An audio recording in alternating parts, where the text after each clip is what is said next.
اعوذ باللہ من الشیطان الرجیم بسم اللہ الرحمن الرحیم حامیم عین سین قاف کذالک یوحی الیک و الی الذین من قبلک اللہ العزیز الحکیم۔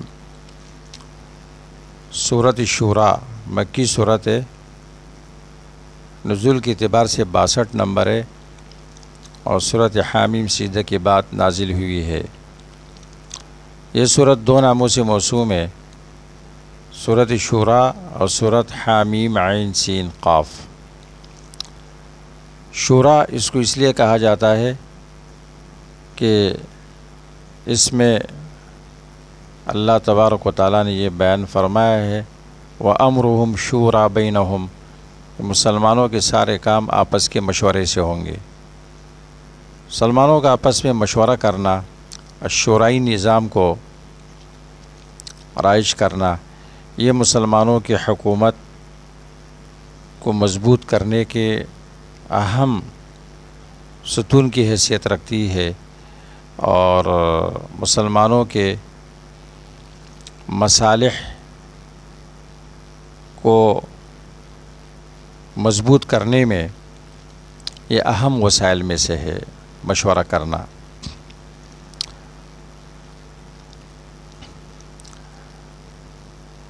دوسرا نام ہے حامیم عین سین قاف، اس لیے کہ اللہ تبارک و تعالیٰ نے سورت کے افتتاح انہی کلمات سے فرمائی ہے۔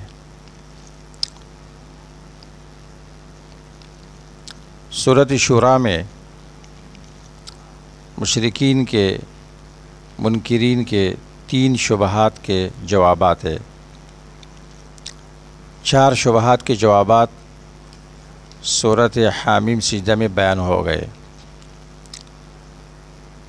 حوامیم میں کل 11 شبہات کے جوابات ہے۔ حامیم سجدہ میں پہلا شبہ یہ تھا کہ آپ کی بات ہمیں سمجھ میں نہیں آتی، قالوا قلوبنا فی اکنۃ مما تدعونا الیہ۔ 6 نمبر آیت میں اس کا جواب ہے، 5 میں شبہ ہے، 6 میں جواب ہے۔ میں جو بات کہتا ہوں وہ انتہائی سادی بات ہے، قل انما انا بشر مثلکم یوحی الی انما الہکم الہ واحد۔ پھر دوسرا شبہ آیت نمبر 25 میں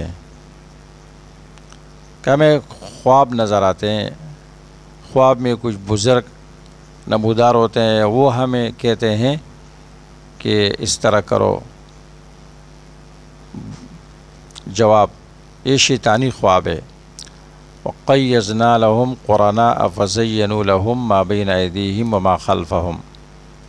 انسان جس فیلڈ کا ہوتا ہے اس طرح کے دوست اس کو مل جاتے ہیں، وہ انسانی بھی ہوتے ہیں اور وہ جنات میں سے بھی ہوتے ہیں۔ لوگ کہتے ہیں نا فلاں آدمی اچھا ہے لیکن اس کو دوست برے مل گئے، یہ غلط بات ہے۔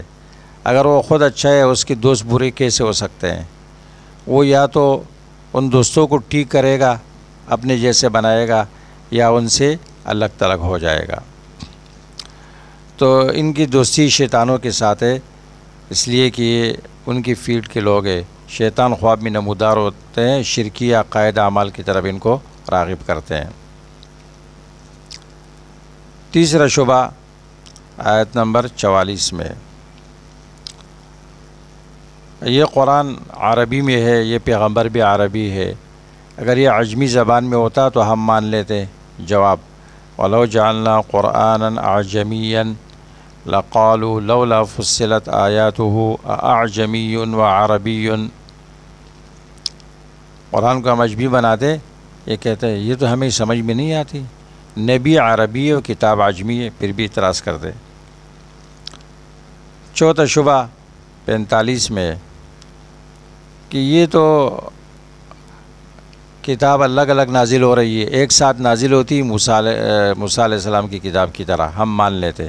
جواب، موسیٰ علیہ السلام کی کتاب تو ایک بارگی نازل ہو گئی تھی، ایک بارگی، اس میں بھی اختلاف کیا گیا۔ وَلَقَدْ آتَيْنَا مُوسَى الْكِتَابَ فَاخْتَلَفَ فِيهِ۔ اب سورۃ شورا میں مزید 3 شبہات کے جوابات ہے۔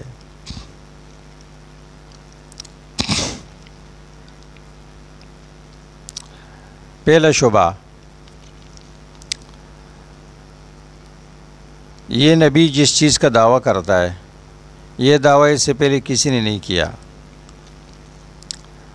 3 نمبر آیت میں اس کا جواب ہے، كَذَلِكَ يُوحِي إِلَيْكَ وَإِلَى الَّذِينَ مِن قَبْلِكَ اللَّهُ الْعَزِيزُ الْحَكِيمُ۔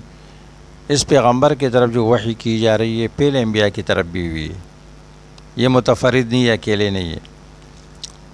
دوسرا شبہ، ہمیں دوسری کتابوں میں ایسی باتیں ملتی ہے جو اس پیغمبر کے مخالف ہے۔ جواب، وَمَا اخْتَلَفْتُمْ فِيهِ مِنْ شَيْءٍ فَحُكْمُهُ إِلَى اللَّهِ، آیت نمبر 10 میں اس کا جواب ہے، جس چیز میں اختلاف کرو اس کا فیصلہ اللہ سے کراؤ۔ تیسرا شبہ، اکثر اہل علم اس کے خلاف ہے، اکثر کتابیں اس پیغمبر کے خلاف ہے، اور ہر داعی حق کو بھی یہ کہا جائے گا۔ جواب نمبر آیت نمبر 14 میں موجود ہے، وَمَا تَفَرَّقُوا إِلَّا مِن بَعْدِ مَا جَاءَهُمُ الْعِلْمُ بَغْيًا بَيْنَهُمْ۔ اگر اس طرح باتیں ہیں تو وہ لوگوں نے کتابوں کے اندر یہ باتیں گھسائی ہے جس کا حقیقت سے کوئی تعلق نہیں ہے، یہ غلط باتیں ہیں، باغیوں نے گھسائی۔ اس صورت کا ربط ماقبل کے ساتھ، پہلی صورت میں قرآن کے صفات بیان کیے گئے تھے، 9 صفات۔ اس صورت میں اہل قرآن کی 9 صفات بیان ہوتے ہیں۔ نمبر 2، پہلی صورت میں زجر تھا قرآن کے انکار پر، اس صورت میں قرآن کو حکم بنانے کی طرف دعوت ہے، قرآن سے فیصلہ کراؤ، وَمَا اخْتَلَفْتُمْ فِيهِ مِنْ شَيْءٍ فَحُكْمُهُ إِلَى اللَّهِ۔ نمبر 3، پہلی صورت میں دعوت کے طریقے بیان کیے گئے تھے، اس صورت میں داعی کے لیے 10 امور بیان ہوتے ہیں۔ نمبر 4، پہلی صورت میں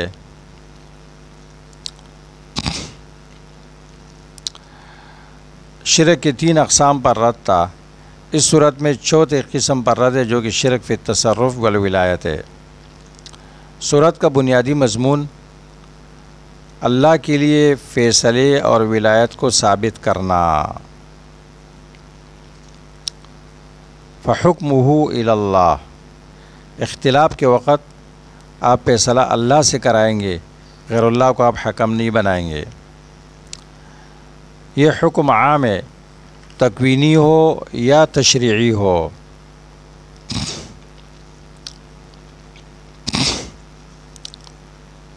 تکوینی یا تشریعی فیصلے کے اختیار صرف اللہ کو ہے، یہ کسی اور کو نہیں ہے۔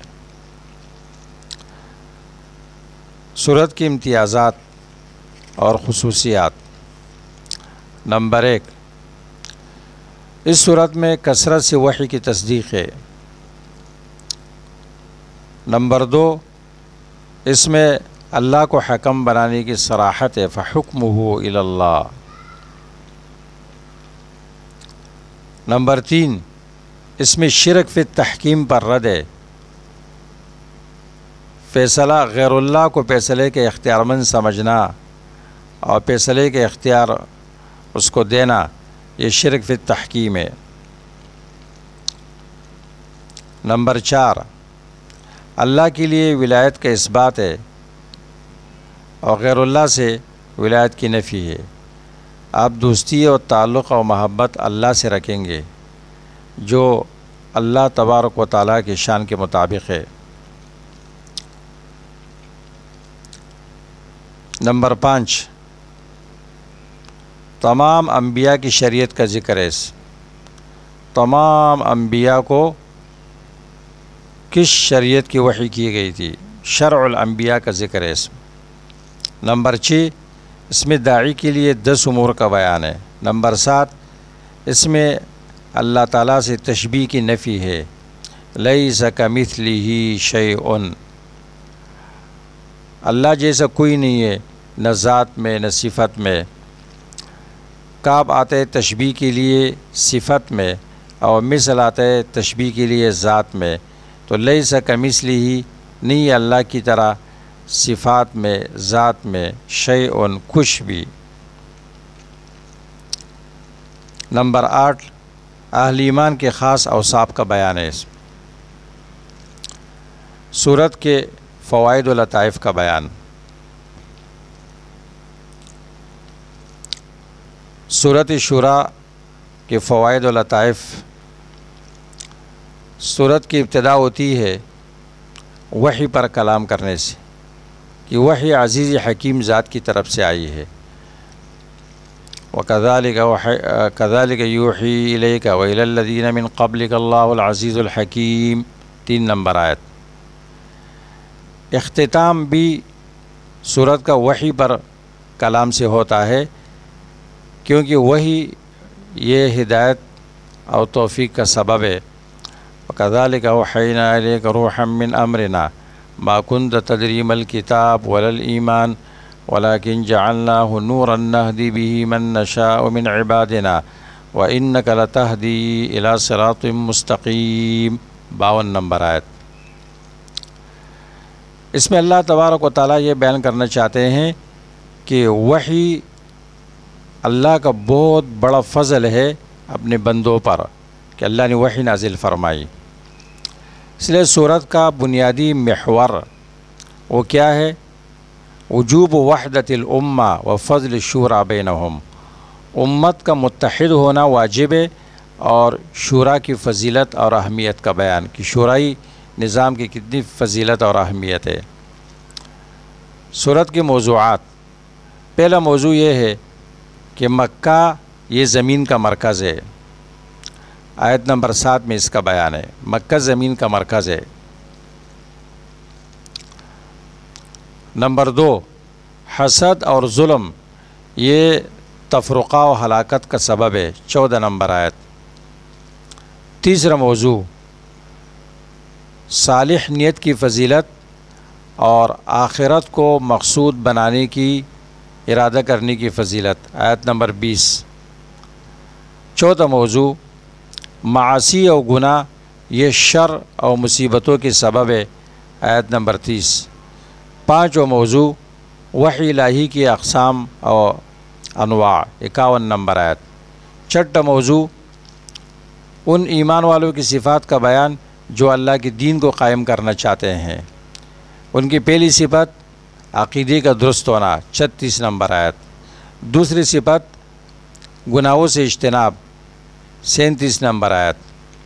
تیسری صفت عمدہ اخلاق سے آراستہ ہونا اور خاص طور پر وہ عفو درگزر کرتے ہیں، 37 نمبر آیت۔ اسی طرح ان کی صفت ہے اللہ کا حکم ماننا اور اللہ کے امر پر استقامت اختیار کرنا، 38 نمبر آیت۔ اسی طرح ان کی صفت یہ ہے کہ وہ نماز کو قائم کرنے کا اہتمام کرتے ہیں جو اللہ کا حق ہے، اور زکوٰۃ دینے کا اہتمام کرتے ہیں جو لوگوں کا حق ہے، 38 نمبر آیت۔ اور اسی طرح ان کی خاص صفت یہ ہے کہ وہ اپنے کام شورا سے کرتے ہیں، مشورے سے سب کچھ کرتے ہیں، آیت نمبر 38۔ سورت کے 13 نمبر آیت میں اللہ تعالیٰ نے اولو العزم 5 پیغمبروں کو جمع کیا ہے ایک ہی آیت میں، آیت نمبر 13۔ 27 نمبر آیت میں اللہ تبارک و تعالیٰ یہ بیان کرتے ہیں کہ اللہ تعالیٰ اپنے مومن بندے کو دنیا سے ایسے بچاتے ہیں جیسے ہم میں سے کوئی ایک اپنے مریض کو کھانے پینے سے بچاتے ہیں پرہیز کے طور پر، اور یہ بچانا مریض کو کھانے پینے سے بچانا یہ اس کے ساتھ رحمت ہوتی ہے اور اس کے ساتھ مہربانی ہوتی ہے۔ تو اس طرح اللہ تبارک و تعالیٰ بھی اپنے خاص بندے کو دنیا سے ایسے بچاتے ہیں، ایسے اللہ تعالیٰ پرہیز کرواتے ہیں جیسے ہم اپنے مریض کو نامناسب کھانے سے پرہیز کراتے ہیں، آیت نمبر 27۔ 28 نمبر آیت میں اس بات کا بیان ہے کہ فراخی میں اللہ کا طریقہ یہ ہے کہ یہ ہمیشہ مصیبت کے بعد آتی ہے۔ 49 اور 50 نمبر آیت میں اس بات کا بیان ہے کہ اولاد کے معاملے میں انسان کے لیے مناسب نہیں ہے کہ وہ اعتراض کرے یا غمگین ہو جائے، کیونکہ اولاد یہ اللہ کی طرف سے عطیہ ہے۔ یہب لمن یشاء اناثا ویہب لمن یشاء الذکور ہبۃ من اللہ، عطیہ خداوندی ہے۔ جس کو اللہ نے لڑکے دیے وہ اللہ کا شکر ادا کرے، جس کو اللہ نے صرف لڑکیاں دی وہ بھی اللہ کا شکر ادا کرے، جس کو اللہ نے بیٹے اور بیٹیاں دونوں دی وہ بھی اللہ کا شکر ادا کرے، اور جس کو اللہ نے کچھ نہیں دیا وہ بھی اللہ کا شکر ادا کرے۔ اور یہ سارے نمونے انبیاء میں موجود ہے۔ یہب لمن یشاء اناثا ویہب لمن یشاء الذکور او یزوجہم ذکرانا واناثا ویجعل من یشاء عقیما۔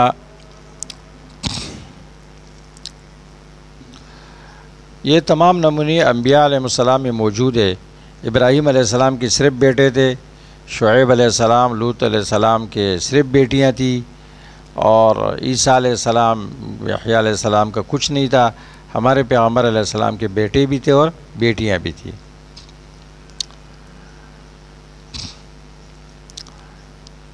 سورۃ شورى آیت نمبر 5 میں اللہ تعالیٰ نے، یعنی قرآن کریم میں اللہ تعالیٰ نے 2 مرتبہ فرشتوں کا استغفار ذکر کیا ہے۔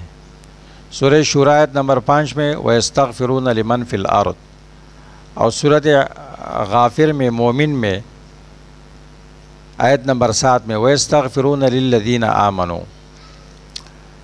سورۃ مومن میں جن فرشتوں کا استغفار ہے یہ وہ فرشتے جو حاملین عرش ہے، اور یہ صرف استغفار طلب کرتے ہیں اللہ تعالیٰ سے ان کی مومن موحد بندوں کے لیے، کیونکہ صورت حامیم مومن اس طرح ہے کہ اس کی شروع میں یوں ہے، تنزیل الکتاب، اللہ کی طرف سے خط آیا ہے۔ خط آیا ہے کس کی طرف سے؟ من اللہ، اللہ کی طرف سے۔ اس اللہ کی صفات یہ ہے، العزیز، العلیم، غافر الذنب، قابل التوب، شدید العقاب، ذی الطول۔ خط میں کیا مضمون ہے؟ لا الہ الا ہو۔ جنہوں نے اس کی مخالفت کی ان کو اللہ نے تباہ کیا، کذبت قبلہم قوم نوح۔ اور جنہوں نے مانا تو فرشتے اس کے لیے، حاملین عرش فرشتے اس کے لیے دعا کرتے ہیں، یا اللہ ان کو معاف فرما، یا اللہ ان کو داخل کر جنت میں، اور وادخلہم جنات ومن صلح من آبائہم وازواجہم وذریاتہم، یا اللہ ان کے ماں باپ کو، ان کی اولاد کو، سب کو جنت میں داخل فرما، وقیہم السیئات، ان کو مصیبتوں سے بچا۔ اور شورا میں جن فرشتوں کے استغفار کا ذکر ہے وہ آسمان کی فرشتے ہیں، ملائکۃ السماء، حاملین عرش نہیں ہے۔ یہ زمین والوں کے لیے استغفار کرتے ہیں عمومی طور پر، مومنوں کے لیے بھی اور کافروں کے لیے بھی۔ اور استغفار سے مراد یہاں پر کیا ہے؟ ان کے لیے رزق کی طلب اور ان پر وسعت کی طلب۔ قرطبی نے اس کو نقل کیا ہے۔